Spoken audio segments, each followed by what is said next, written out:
What about endorsing us to sponsor you becoming a product yourself now? If that means slaving away your freedom of mind, freedom of choice to trade it in for a hero, but it's really corporate worship, when it boils down to spending irresponsibly and companies taking advantage of your consuming to fatten up your ideas and perception for the comfort to ease the pain from the day to day, only to force you to fasten while fasting the moral compass, ready to slim down your chances just to pick up the prices they're willing to pay. It's more important to know how to interact with someone utilizing these personality traits than how to identify the traits in a person. Because when you can identify how to interact with a person utilizing these traits, The things that, like, just for an example, that two of the ladies would come over and tend to my. You may very well be in a position where you need that exploration and experience. It's like that's going to be what it takes both for you to feel satisfied with the level of experience you have and also to get an opportunity to experience genuine consequences from it. And for those of you who don't know, St. Augustine is one of the most haunted cities in the United States. And I think it was our 3-year anniversary. I can't remember, but I had decided to rent a bed and breakfast for us for about 3 days. And we had 2 bed and breakfasts. So the first one was at a well-known haunted bed and breakfast. We had 2 nights there. And then the third night we spent somewhere else.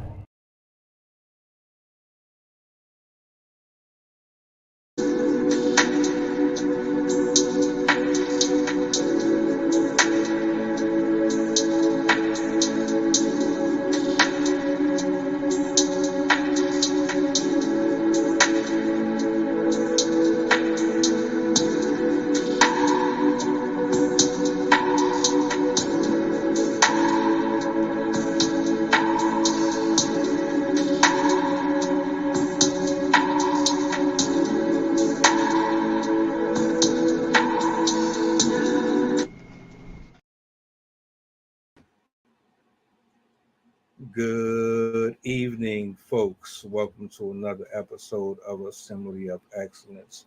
Peace, blessings, glory, praise, and honor to the Most High. Down the Mongo, shit like that. What's the word? How's everybody feeling today?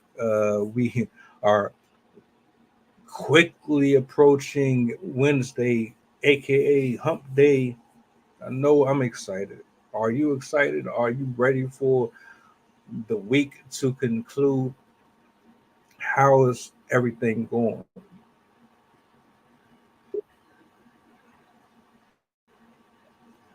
Are you getting your work done? Are you still operating from a clear head? I hope so. We got a good one for you tonight. Shout out to my writers, my content creators, my poets. Shout out to everybody that's watching from wherever you are right now in the world. We thank and appreciate you over here. Like, share, subscribe to the channel. Leave your thoughts and comments in the comment section. Any questions or feedback would greatly be appreciated. We have a show for you tonight. I want to jump into this. It's a revisit to a discussion that we had last week. It was so good that we had to come back. I want to bring my partner up here. Do me a favor, show some love, be receptive, and let's have a good show. Jason, where you at? I'm in the basement. Touche. Not the doghouse, just the basement. My stepson is back he's back from in between places. He works over in British Columbia with an engineering firm, but he's also still in college. So this week is the week in between when he would stop his work before he goes back to school. So it just kind of allows for new opportunities and routines to be established. And yeah, so this is what this is. It's a new opportunity and routine. All right.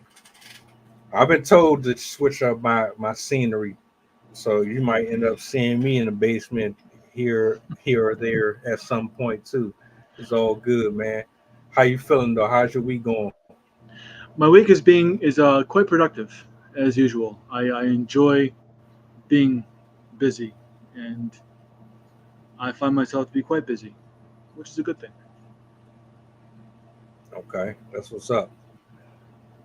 We had a nice discussion last week on sociopaths.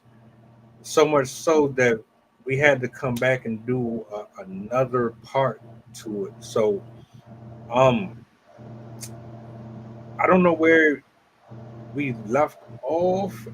I was thinking about that. I know we branched off into the differences between sociopathy, psychopathy, if that's how you say that. I don't want to slaughter the phrase, but it was really getting deep. Matter of fact, I remember, if I'm not mistaken, it was going into the realm of teetering on what stories or what experiences you could share from your work with different people in that field. So Right. yeah, I think that's where we kind of left off at. Cool. All right. So I'll just, if you don't mind, I'm just going to jump right in with a bit of background as to how I've come to experience some of the things that I have. So I've lived a full life in my 44 years. I've experienced many different things. I've worked as a therapist. I've worked in sales. I've worked in the military.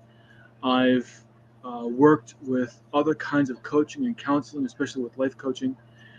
And in dealing with all of these different areas that deal with people, you're bound to come across some interesting characters, or in my case, some potentially unsavory characters. And we're talking about people who have either been in organized crime or criminals, um, military, special forces, and other forms of people who are comfortable with violence.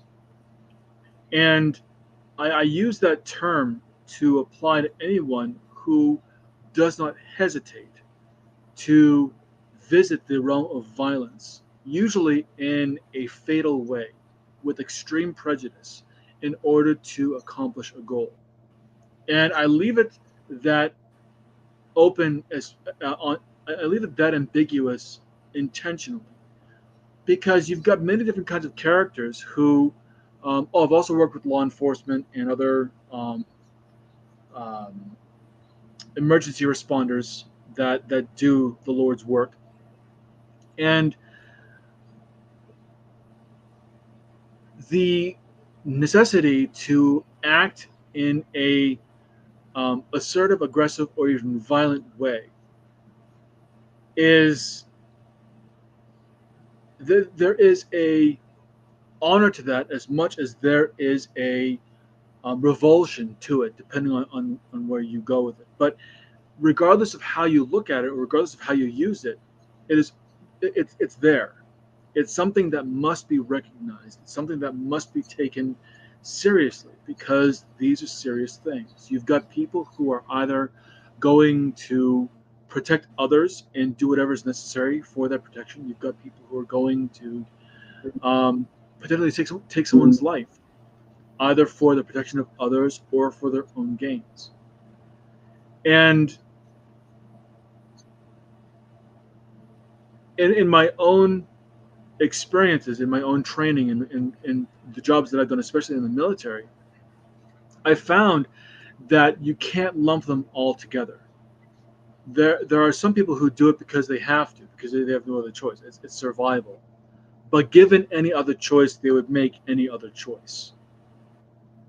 And then you've got those who enjoy the the sadism aspect of violence, the psychopathy and the sociopathy of it. And then you've got people that are often called the sheepdog.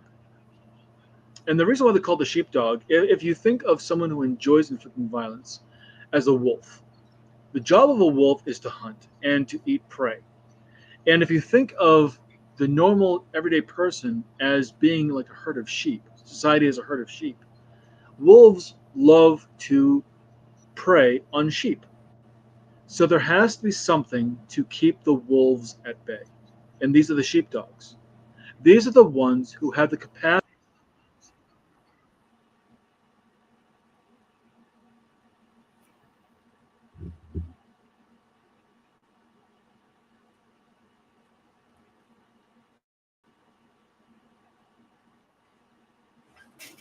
Hold up. We had a disconnect. Let me bring them back in.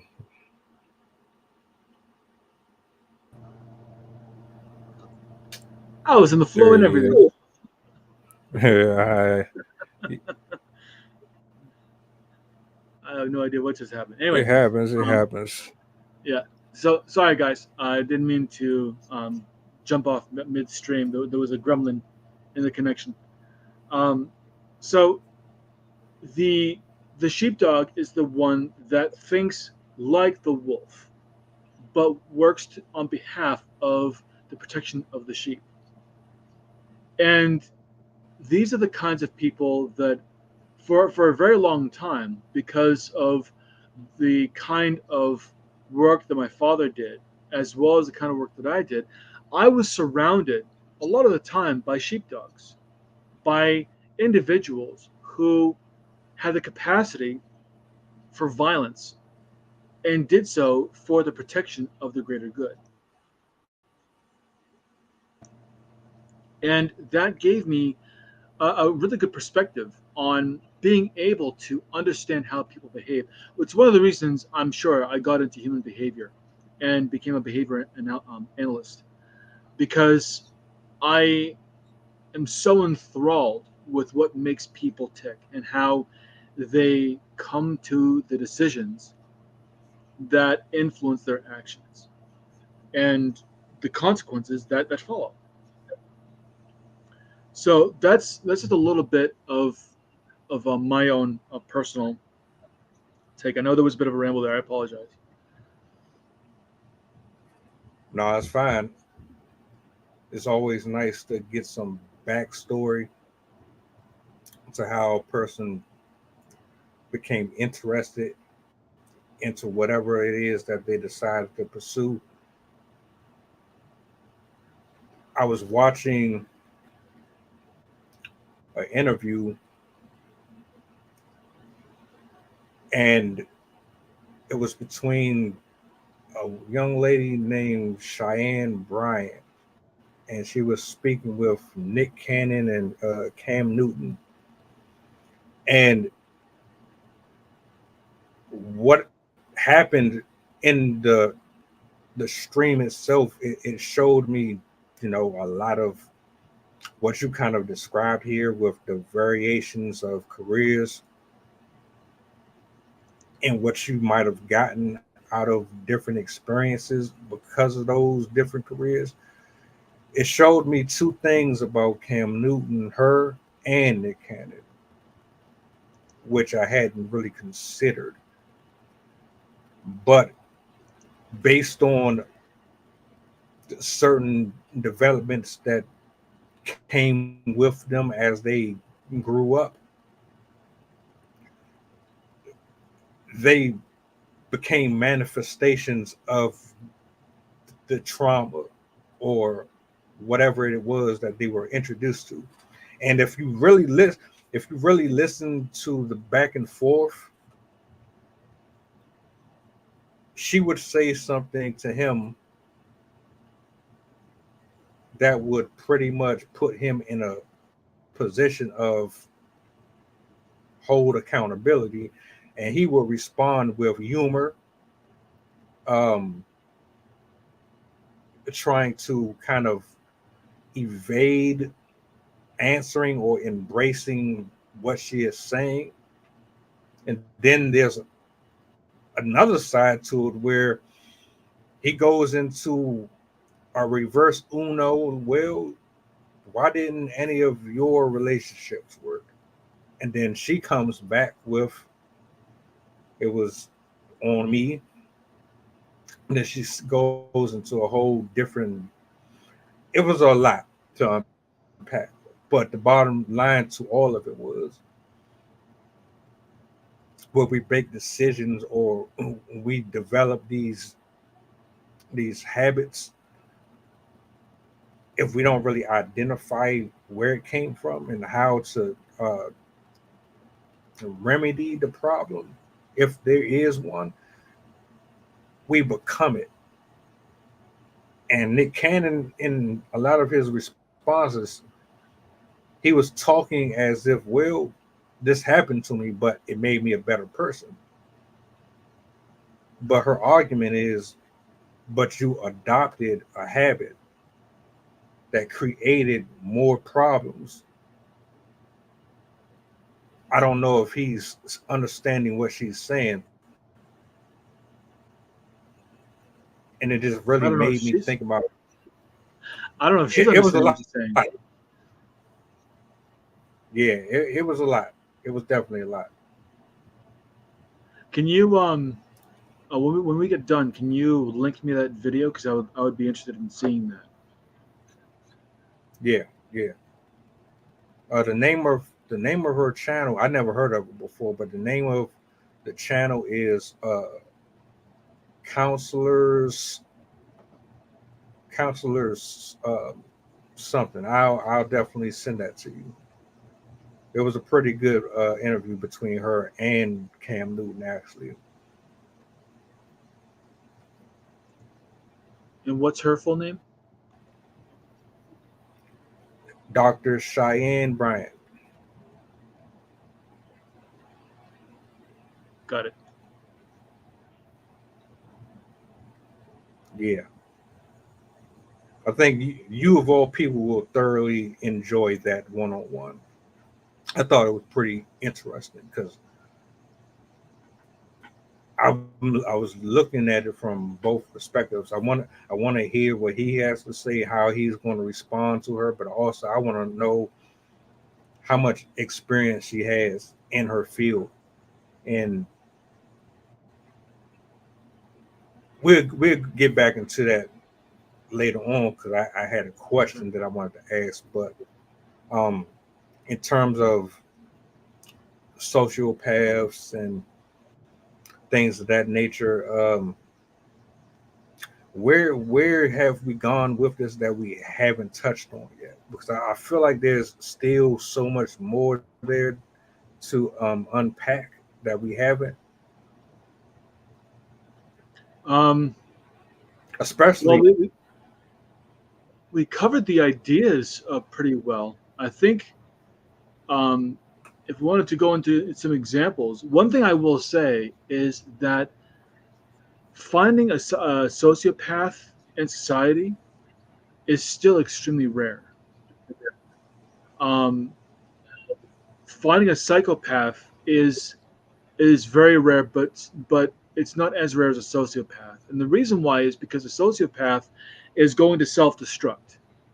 Eventually, they're going to do things that cause themselves to just completely um, destroy their own livelihood.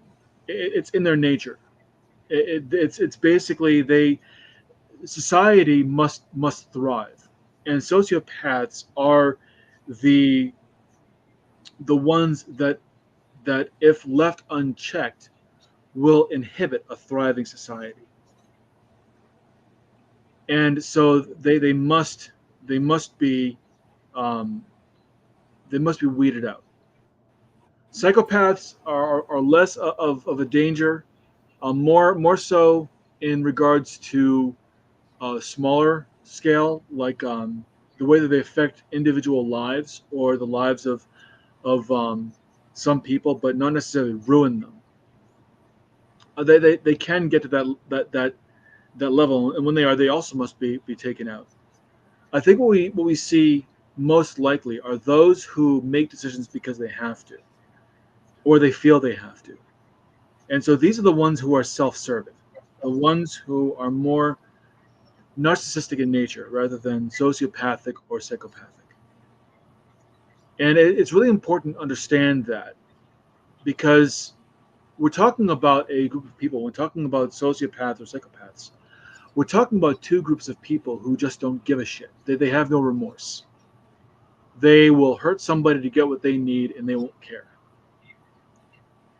And in most cases, we see more cases of people who hurt other people, but the difference is they usually care. They usually feel some sort of remorse. They know they've done something wrong, and they didn't necessarily want to, but they felt it was their only solution at the time. And that needs to be understood as a huge difference between the normal person who might do something wrong and someone who's going to do something wrong and enjoys it, or just doesn't care and just keeps on doing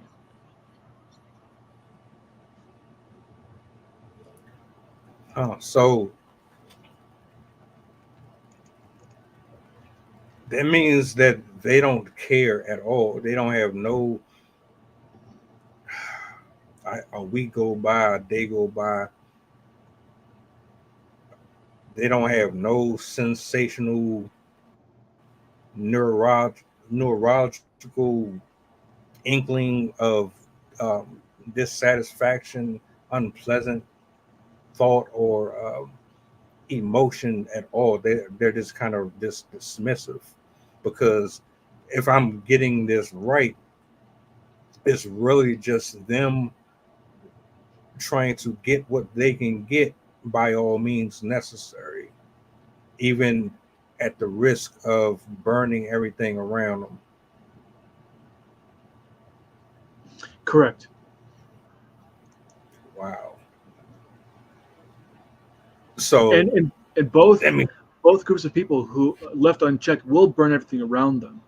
It's just the sociopath will do it more overtly than the psychopath will. bold and loud, but very nefarious and elusive with the tongue. Smooth, very. I guess let me ask this: do these folks typically come with certain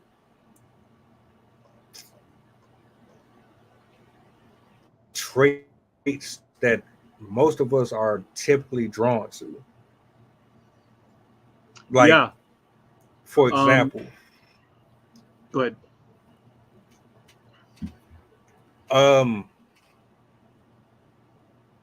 A person who is very, very charismatic and they know how to get their way, because maybe in some other areas they don't fit the bill, so they have to utilize other attributes to get across the message that they want, so that they can complete whatever objective that it is that they're trying to carry out. So for sociopaths, some of the traits that they have are charm and charisma. They can be seen as magnetic people that others are drawn to. They have a what was the term that I heard somebody use? A ridiculously abnormal sense of confidence about them. I heard someone use that, and it kind of made me chuckle. But they have this sense of confidence about them, where it actually becomes entitlement in some ways, where the confidence is more of expectation. There's also a sense of fearlessness, where they really they don't fear anything. They will, or if there is something that they might fear, they'll still do it anyway. They will go through the fear in order to prove that they can, that it does not control them. They're very independent people, but they can also manipulate empathy. They know how to push people's buttons to make them feel sorry for them, or to make others see things from their point of view, and side with them. They're very goal driven and ambitious, and they have a sense of physical attractiveness. Um, I'm not sure why that's correlated, but for some reason it is. There seems to be a correlation between attractiveness and sociopathic behavior. Now, I'm not sure if it's actually the physical traits themselves, or if it's what the rewards that have been given to them based on the physical traits that they have and the assumed value of those physical traits. That's something that has never been studied before. So it'd be interesting to see anything that could be um, seen regarding that, because that would be a very interesting find. For psychopaths, also very intelligent, they have a superficial charm about them. They can be smooth talkers, but they have no depth. Um, they're also fearless and bold. There doesn't seem to be much difference between the qualities of a sociopath or a psychopath, other than the fact that a psychopath is more subversive. They keep things under the radar for as long as possible, whereas a sociopath will just go after what they want, like a bull in a china shop. So anytime you hear somebody talk about toxic masculinity, the one thing that comes to my mind is a sociopath. It is this male, red-blooded male who is just going to go after what they want, regardless of who's in their way, going to mow them down in order to get what it is they're looking for, and God help anybody that gets in their way. For a psychopath, I think of this as someone who is going to bide their time, who is going to really look at their options, and they're going to make their decisions based on the opportunities presented to them, plus the ability to get away with it. If they can't, or if they can't get away with it, they'll do it anyway, and then they'll escape. They'll make their escape. Very rarely will a psychopath stick around in order to face the punishment for their crimes. Whereas a sociopath will fight back if they're being cornered, and let the law of nature take on as they will. So decisive leadership, confidence, fearlessness, high intelligence, charm, and charisma. These are all aspects that we find attractive in other people, and whether it's male or female, if they know how to use these qualities, they're able to get away with what they want, even sometimes at the detriment of others. See, I knew there was a reason why I brought up that conversation between Mr. Brian and Cam for this, because I said I did a video on it. I haven't dropped it yet, but for me personally, it was a picture perfect example of what to look for in terms of red flags. If a person has done the work to know if they have any of these toxic habits, it's a perfect example of what it looks like to be somebody that's in denial. It's the perfect example of what it looks like to be someone who has clearly adopted this ideology that this is the life or the version of a life that they're supposed to have because of how they were introduced to it, and there's no other way but that way. The way you just described both, I'm now looking at, well, the movies are just completely uh, miscombobulated with how they deliver their suspense stories, because I always thought psychopaths were uh, like The Shining. Everyone was the version of The Shining, or Hannibal Lecter or somebody like that. That was always the representation I got from that. But no, the way that I'm hearing it now, it's a little more deeper than that. Right. And So sociopaths, here's a good differentiator. Sociopath is to Hannibal Lecter what psychopath is to Ted Bundy.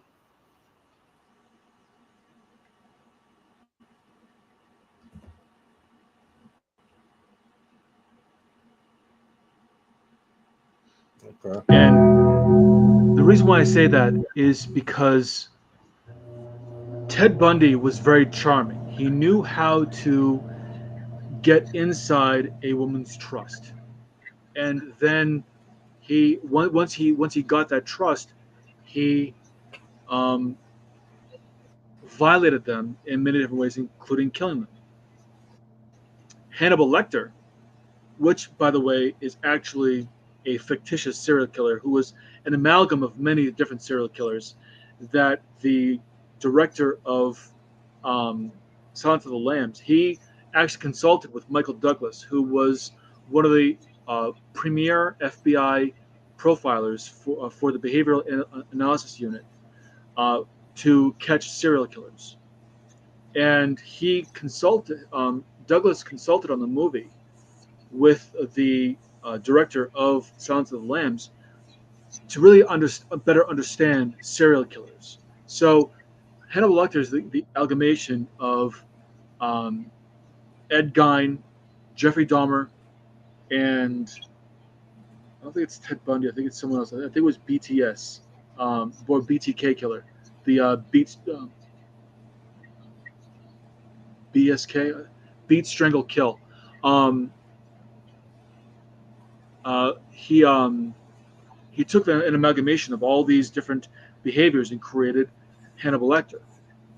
So even if we look at the um,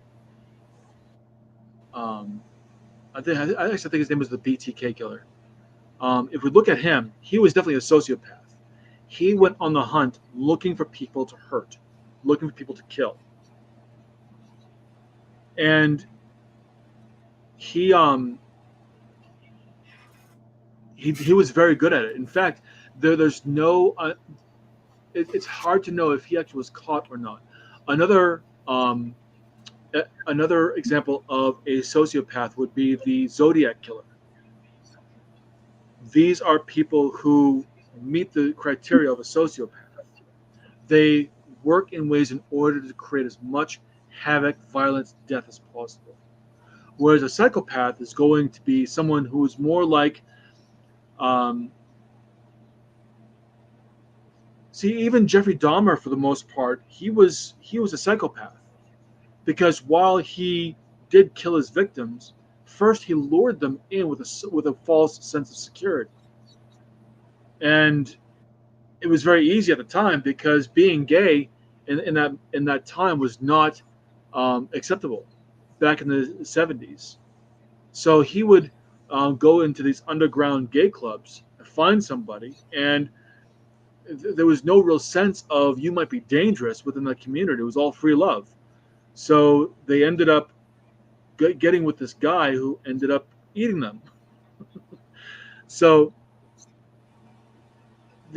there's these are the kinds of differentiators. Now, when you're talking about the maladaptive behaviors that make up either a sociopath or a psychopath, the first one socially is going to be a manipulation, and that's going to be the easiest one for them to go to. Manipulation, guilt, It's what I call sign language: shame, insult, guilt, and need to be right. And they use those without any kind of reservation. They use them carte blanche as much as they can. If they can't get their way, they're going to shame you, they're going to guilt you, they're going to insult you, and they're going to prove that they are right in order to get what they want. And really, the only defense anybody has against this kind of behavior is what I call trace. So this is being transparent, being relatable, being assertive, being compassionate, and being empowered and empowering. And by utilizing these behaviors, you create a sense of self-awareness of how you are feeling in the moment when you were speaking with someone. You have the emotional intelligence to deal with them in a way that's going to reduce conflict, or is going to create more connection than divisiveness. And you also have the boundaries necessary to know when someone is violating your space, and then also the ability to say, no, we're not doing this. And you can do that because of the emotional resistance that you have, or emotional resilience that you have, because of previous times that you've had your teeth knocked in, proverbially, and you need to get up, and just using those experiences as a sense of armor, if you will, emotional armor, of being able to bounce back from adversity, and understanding that this person is not trying to victimize me because of me; they're trying to victimize me because of them, and they are not my problem. I don't have to take on their crap. So by having this kind of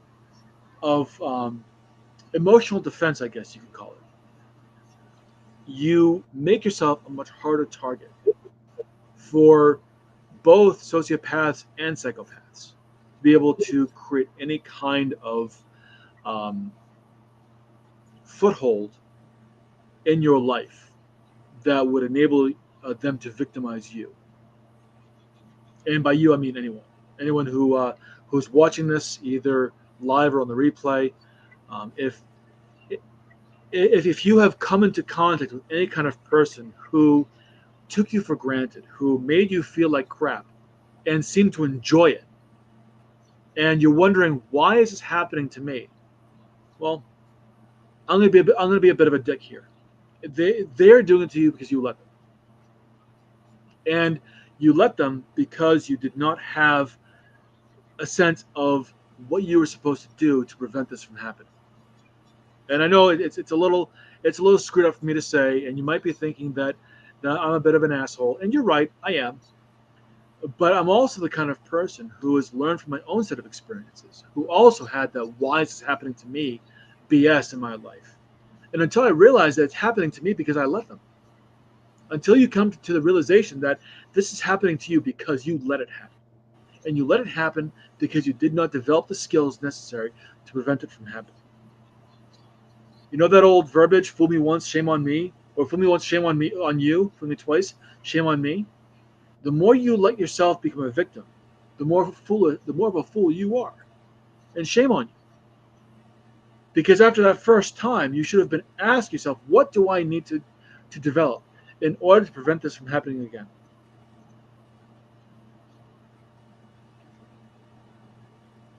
Down the Mongo, shit like that. Yeah, you're 100% correct. I don't believe a lot of these folks would be so elusive if we were more in tune with the things that we feel or find uncomfortable, and we put these building blocks at the base of our foundation, to where you cannot come through here and chip away at my ego or my emotions. I don't give you the opportunity to mind screw me and make me feel something and do all of these little things, using little nuances of flirtation and admiration, and you kissing my butt, but really, it's all just to lure me into a false sense of safety so that you can inflict some type of damage through a weird pleasure that you get out of kind of using this mental game to get folks to move how you want them to move. I think that's one of the most uh, heinous forms of abuse that you can put a person through. We just talking. We're not even talking about chopping arms, legs off, and eating bodies. We're talking more about how a person can break you down just by conversating with you, spending time with you, learning you. There's a new movie out. Oh, sorry. Go ahead.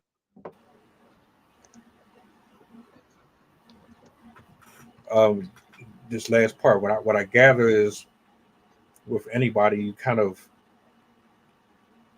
open a conversation with somebody to kind of gauge where they at, what they can tolerate, what they can't tolerate. You want to know if you can push their buttons. You want to know if they're susceptible to believe anything. You want to know what triggers, and there's people who really invest because they want something out of it.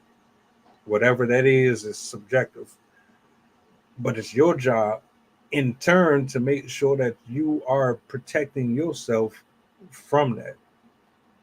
Hence, going back to what you said about the dog wolves or something like that, they're the ones that's going to sniff that out and recognize it.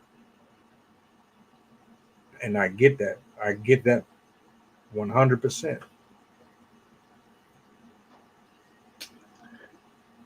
So yeah, there's this movie that's out called Speak No Evil.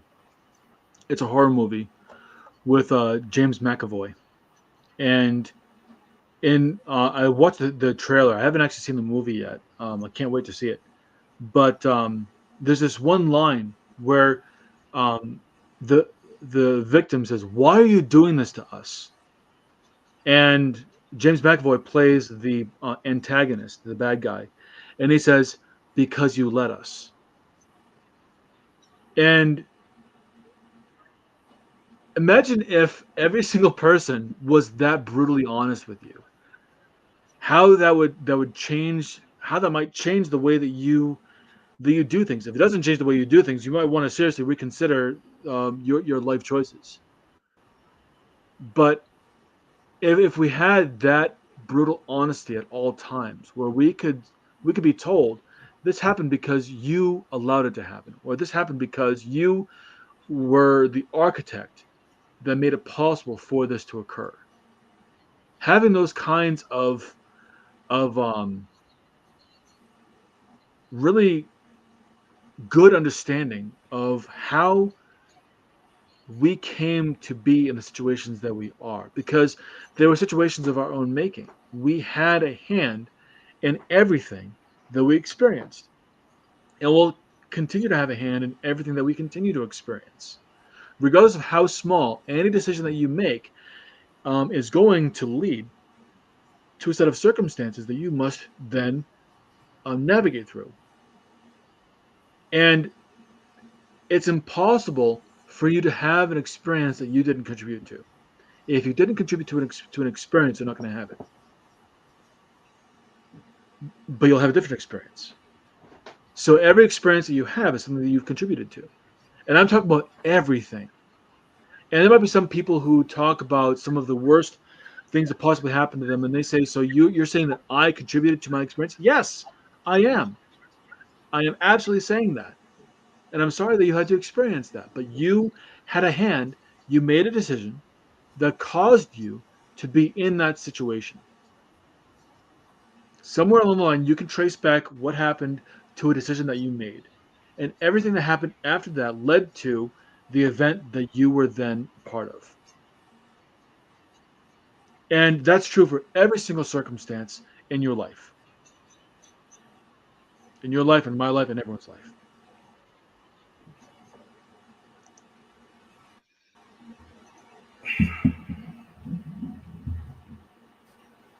Do you think that sociopath could do well in a relationship? No, not long term. No, absolutely not.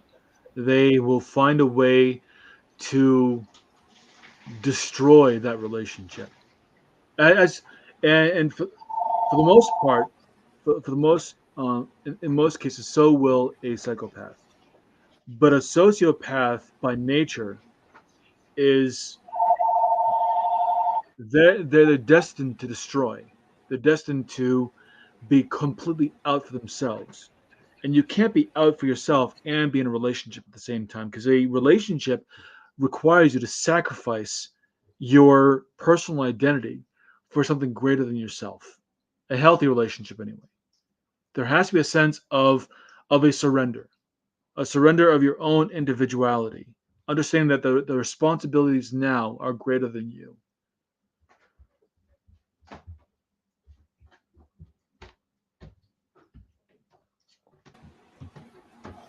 And just like I thought. Just like I thought.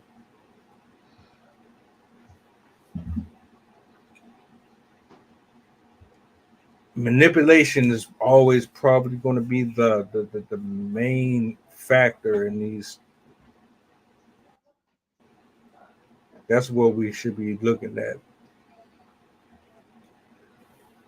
I need to know if you're going to be genuine when I approach you. Eye contact, body language, how interested you are in really getting to know me, the type of questions you ask. I think there's telltale signs in every situation that will reveal someone's true intentions. All you have to do is pick up on it and be don't ignore your gut instinct. Even if it come off playful or it comes off like it's satire or whatever, I would look at that as a red flag too.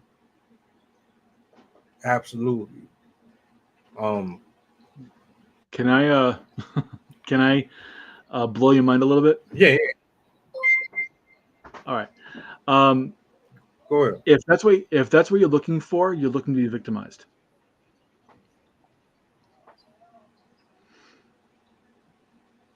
Really? Yes. Because a sociopath or a psychopath is going to pick up on what you are looking for, and they're going to give you exactly that. They're going to give you what you need in order to drop your guard, because you're focused on your needs. You're focused on you. And everything that you said, well, this is what I need. I need to know. I need to have. I need to experience in order for me to feel comfortable in that relationship. You're waiting to be victimized.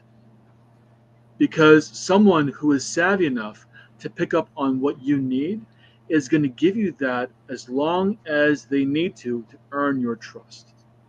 And once they have your trust, if they are psychopathic or sociopathic, they're going to then turn around and weaponize that against you.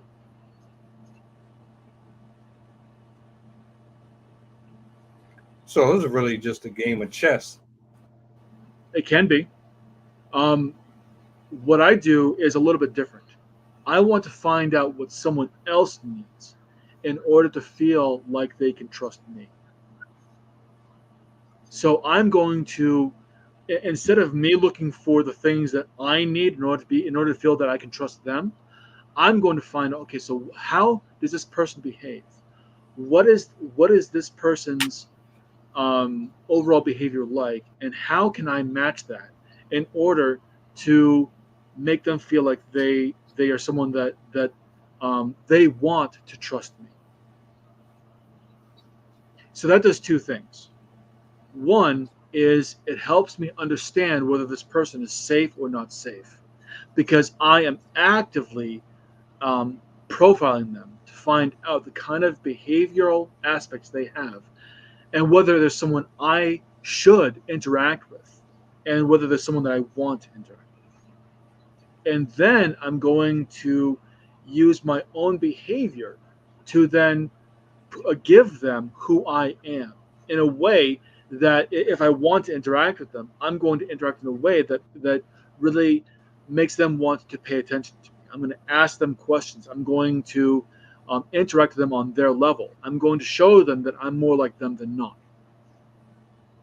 And then that's going to help them open up to me so that they can show themselves. And that's where I really understand their real behavior. They begin to lower their guard. They begin to show more of themselves. I begin to see if this is someone that I want to continue interacting with. So it's like layers of an onion. You unpack it a layer at a time, and you find out if this is something that you still want to engage with. And this is probably the best, safest, and most reliable way to interact with someone in a way that's, one, going to give you the kind of experience that you want, two, going to provide you with the understanding if this is someone that you can connect with and connect with deeply, and three, prevent you from connecting with the wrong person because you're no longer just interested in finding out how this person is going to be compatible with you right away. You're not looking for the thing, well, this is what I need to know so that I can open up. You're opening up first, and you're showing them that you are open for connection and that you are safe to connect with. And then you also know what to look for in their behaviors to decide whether there's someone that you want to continue interacting with or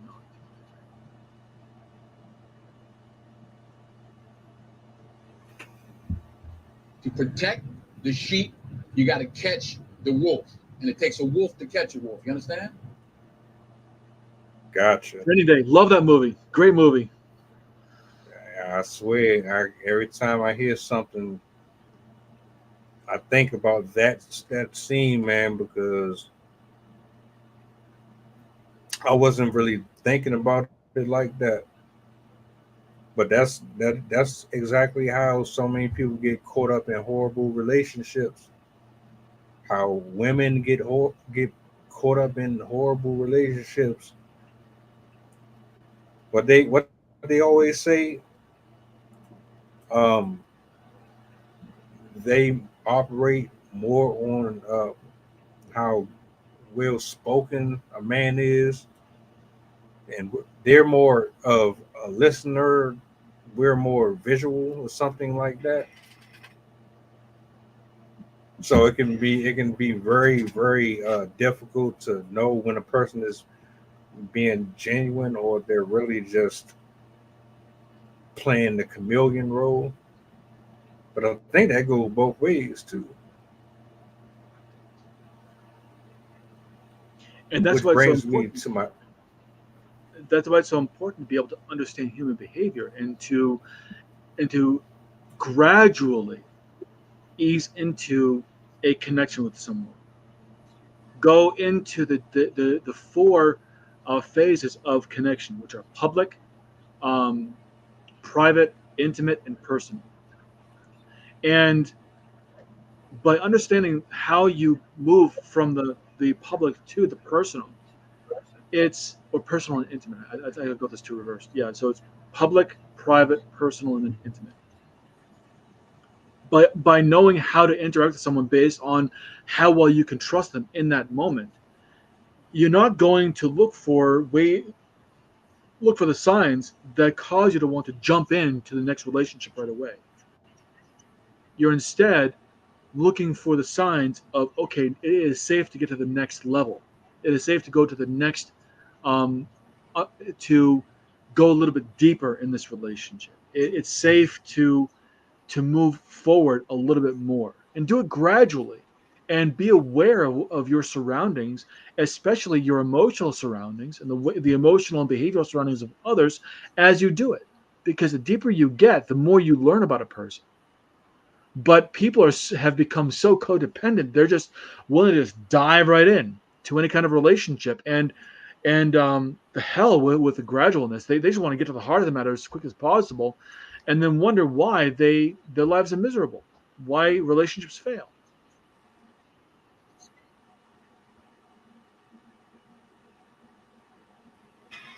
You ain't lying. I call that just being plain flat out lazy. Wanting the shortcuts, wanting the quick gratification. Next thing you know, you 20 kids in.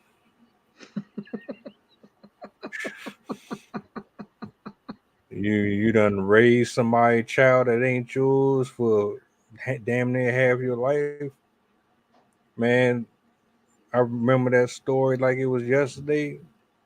Dude found out that his wife stepped out on him, and not one of those kids was his. He lost it. He lost it, killed her, and he's spending the rest of his life in jail. That stuff is not a joke. People think you can play with people's mental state and their emotions, and there's no backlash for it.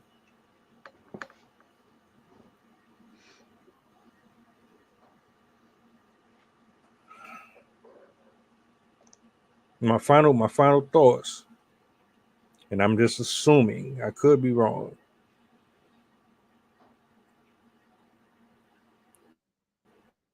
This feels like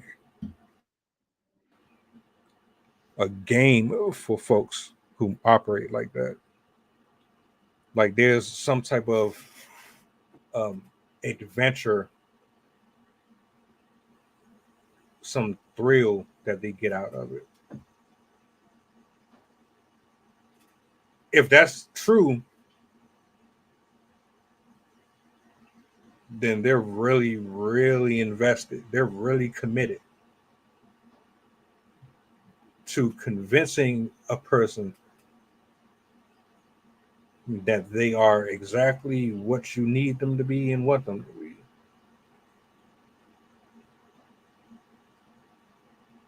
That's dangerous. That's really dangerous. I'm going to Something caveat to be aware. They show you what you want to, who you want them to be, until it's convenient. And then, when it's no longer convenient, then they turn the tables without any kind of remorse.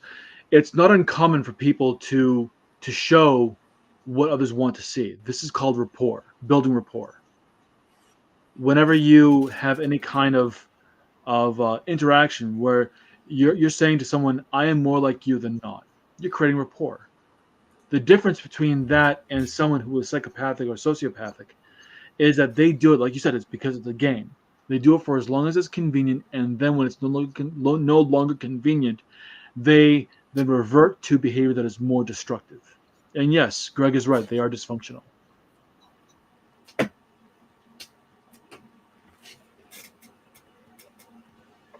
Shout out to Greg. Just some stuff to be aware of and be mindful of. Let me go over here real quick and highlight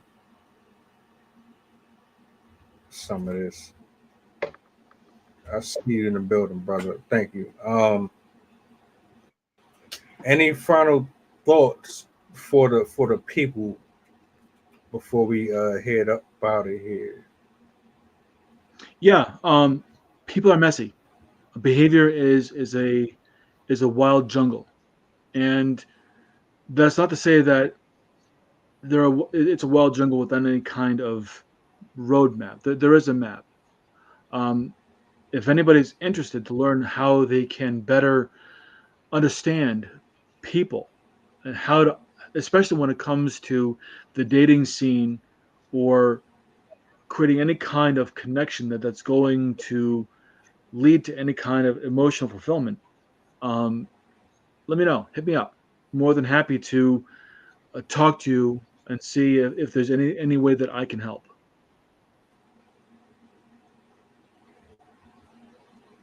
Respectfully.